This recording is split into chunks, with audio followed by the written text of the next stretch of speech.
చెప్పే సాక్ష్యం ఏంటంటే నేను ఎన్నో సంవత్సరాల కైకి బిడ్డని మా పెద్ద కొడుకు ఇక్కడికి వచ్చారు.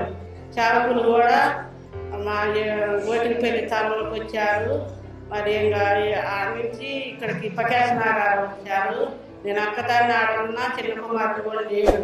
మా ఇంట్లో అపవాది ఎల్ల ఉంది.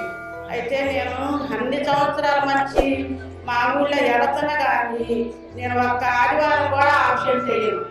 అయితే ఎంతమంది కూలి కూడా నేను ఆదివారం ఆబ్సెంట్ అయ్యాను. అసలు నేను ఆదివారం రాగానే నా పక్కన కూడా మీరు ఇవాళ చర్చికి వెళ్తున్నారా అంట. వాళ్ళు ఏంటంటే 300 కూలిగా, ఆ కూలి అప్పుడే కూలికి వెళ్తారు, కూలి లేనప్పుడు చర్చికి వెళ్తారు.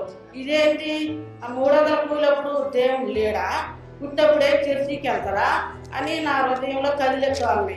దేవుడు వాళ్ళేలే మనకెందుకులే. మళ్ళీ నేను ఇక్కడికి జనవరి కొందరిని మా పిల్లగాళ్ళు, మా పెద్దవాళ్ళు, నా కుమారుడు అమ్మ వీటికి రా అంటారు.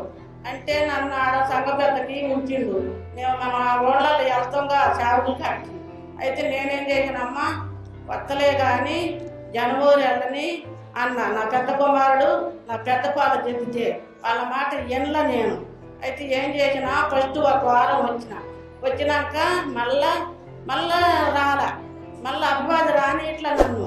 అయితే మళ్ళీ ఏం చేసిన, నా కోడలు రమ్మండు, నా కొడుకు రమ్మంది. అసలు ఏంది నాకు ఈ శోధన ఎల్లమ్మ నాకు ఎంత ఆడుతుంది.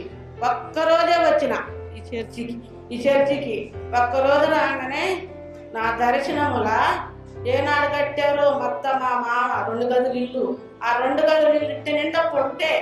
అయితే ఏం చేసిన, నేను ఒక చుట్టుగుడి చేశారు అన్నం వండుకోవడానికి. ఆ చుట్టుగుడికి నిండా మేకలే. నా దర్శనంలో ఎవరు చెప్పినా నమ్మను నేను. అయితే సూచిండు ఒక్కరోజు వీడికి రాగానే, అమ్మా నా తండ్రి ఉన్నాడు ఎడా, ఏసయ్య ఉన్నాడు అమ్మోయ్యాడా అని ఏం చేసినా మళ్ళీ పరిగెత్తుకొని నెల అవుతుంది వీడికి రాబట్టి. మరట పోయిన వారం సాక్ష్యం చెబుతామని ప్రయాసపడుతున్నా. ఎందుకంటే నా హృదయం యాదన పడుతుంది, సైమ లేదు. చావుకులు చెప్పాలిగా వాక్యం. మరి ఇంతమంది ప్రజలు వచ్చినవుగా దేవుడి పలికి అని ఇంకా పోయిన వెనక్కి తిరిగి దేవుడికి వెళ్ళాను. సాక్ష్యం చెప్పకుండా ఏంటంటే అత్తమ్మా వచ్చే వారం చెబుతాంలే ఆడికి పోవు అని అంది. ఇంకా కొడుకు కాడికి వచ్చిన అమ్మ, కొడుకు కాడికి వచ్చిన పోయిన వారం మంచిగానే ఉన్నా. అమ్మ కింద పడ్డా, మా కోళ్ళ అమ్మటే ఉంది. ఇక కన్నుకు దెబ్బ తగ్గింది, ఎగపోయింది ఎట్లా. అయితే ఏందమ్మా అంటే, అమ్మ నువ్వు లేవా నా అమ్మటాను మా కోడల్ని అంటే అన్నగా, అత్తమ్మ నేను ఉన్నలే కానీ నేను ఆపట్లేకపోయినా పడిపోయిన అత్తమ్మ నీకు సోయలేదు అంది. నా కోళ్ళే నన్ను స్నానం చేయించి మళ్ళీ నన్ను పండబెట్టింది. గంటకు సోయొచ్చింది. గంటకు సోయొచ్చినాక సావుకు అయ్యగారికి ఫోన్ చేసింది, అయ్యా ఇట్లా పడిపోయింది మా అత్తమ్మ అంటే, అమ్మ హాస్పిటల్ తీసుకో అన్నాడు నా తండ్రి. హాస్పిటల్ తీసుకుపోయాడు, గవర్నమెంట్ హాస్పిటల్కి తీసుకుపోయినా ఆ మందులు వేసుకున్న దగ్గర. మళ్ళీ ప్రకాశ నగర్లో ఒక ముసలయ్య ప్రైవేట్ చూసుడు, ఆ ముసలయ్య గారు మాత్రలు వేసుకున్న దగ్గర. ఇక స్కానింగ్ తీపిచ్చారు. ఇది తీపిస్తే అమ్మాయి పుట్టుకలకి పిల్లగాళ్ళ పుట్టకుండా ఆపరేషన్ చాలా చరిత్ర ఉంది. దయచేసానండి, అమ్మాయి పుట్టుకలకి ఆపరేషన్ చేయించుకున్నా. గవర్నమెంట్ చేయించిన దగ్గర, ప్రైవేట్కి చేయించిన దగ్గర 60 వేయలేని. మళ్ళా అంతలా ఉంది ఆపరేషన్ చేయించిన కాడ. నా దేవుడు ఎక్కడి నుంచో మహారాష్ట్ర నుంచి ఇంకెక్కడి నుంచి ఎవరు మీరు అమ్మంటే మహారాష్ట్రం అంటారు, మీదే ఊరు అంటే కాకినాడ అంటారు. మా అమ్మో ఎంత దూరం నుంచి వస్తారు. ముదిగొండ ఏపాటి దూరం ఉంది నా ఊరు గోగినపల్లి. నా కొడుకు నా కాళ్ళు ఉన్నారుగా, వాళ్ళే బండి మీద ఎక్కించుకొచ్చరులే అమ్మా అని నేను నెరవేర్చుకొని ఇక్కడికి వచ్చిన.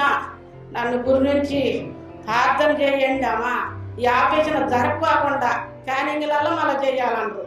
అమ్మ రెక్కల మీద బతికే కొడుకులు కూడా వాళ్ళు బతుకుతారు. ఇంకెంతకని చేపిస్తారు నాకు. మీరు దయచేసి నన్ను గురించి ప్రార్థన చేయండి. నేను ఎటు వెళ్ళను, పార్సు కొనుక్కున్నా. మీకు వందనాలు అమ్మ, నన్ను గురించి ప్రార్థన చేయండి. ఈ చిన్న సాక్ష్యం దేవుడు దీవించును కాక. తల్లి గారు అసలు సమస్య ఏంటంటే, ప్రతి కడుపు భాగంలో ఈ సైజ్ గడ్డలు ఉన్నాయి ఇప్పటికీ కూడా. ఎంత ఈ సైజ్ గడ్డలు ఇందాకే నాకు చూపించారు.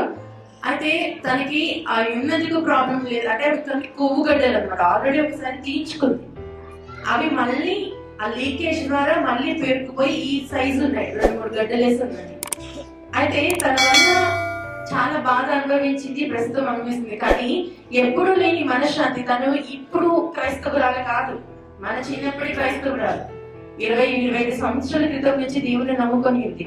కానీ ఎక్కడికి వెళ్ళినా, ఏ మందిరానికి వెళ్ళినా ఏమో తెలియని ఒక లాంటి ఫీల్, ఈ బాధ అంటే ఒక దేవుడి సన్నిధికి వచ్చి ఒక తృప్తి అనేది ఎవరైనా పొందుకోగలుగుతారు. అంటే మరి దేవుడు చెప్పిన మాటల్ని బట్టైనా, చెప్పిన సాక్ష్యాన్ని బట్టినా, లేదా భిన్న ఈగగా దేని బట్టైనా కానీ ఒక తృప్తి అనేది ఉంటుంది మందిరంకి వచ్చిన వెళ్ళిన తర్వాత. ఈవిడికి అలా తృప్తి ఎప్పుడు కలగలేదు అంట. ఫస్ట్ టైం ఈ మందిరానికి వచ్చి వెళ్ళిన తర్వాత ఒకలాంటి ఉత్తేజం, ఒకలాంటి హ్యాపీ ఫీలింగ్ అనమాట ఆ తల్లి గారికి. అయితే నాకు ఎప్పుడు లేనిది ఈ మందిరంకి వచ్చి వెళ్ళిన తర్వాత, అంటే నా కొడుకు కోడలు తిమోతి గారు అనే తల్లి కొడుకు కోడలు ఎప్పటి నుంచో చెప్తున్నారు కానీ నేను రాలేదమ్మా. కానీ ఫస్ట్ టైం నేను వచ్చాను మొదటిసారిగా. కానీ నాకు ఈ 25 సంవత్సరముల నుంచి ఎన్నడూ లేనిటువంటి తృప్తి అనేది ఈ మందిరానికి వచ్చి వెళ్ళిన తర్వాత కలిగింది. నా శరీరంని ఇప్పుడు నా దేవుడే స్వస్థపరుస్తాడనే నమ్మకము నాకు కలిగింది అని సంతోషంగా సాక్షిగా మీ ముందర నిల్చొని ఉంది. కనుక మీ బాధ్యత ఏంటి ఇప్పుడు?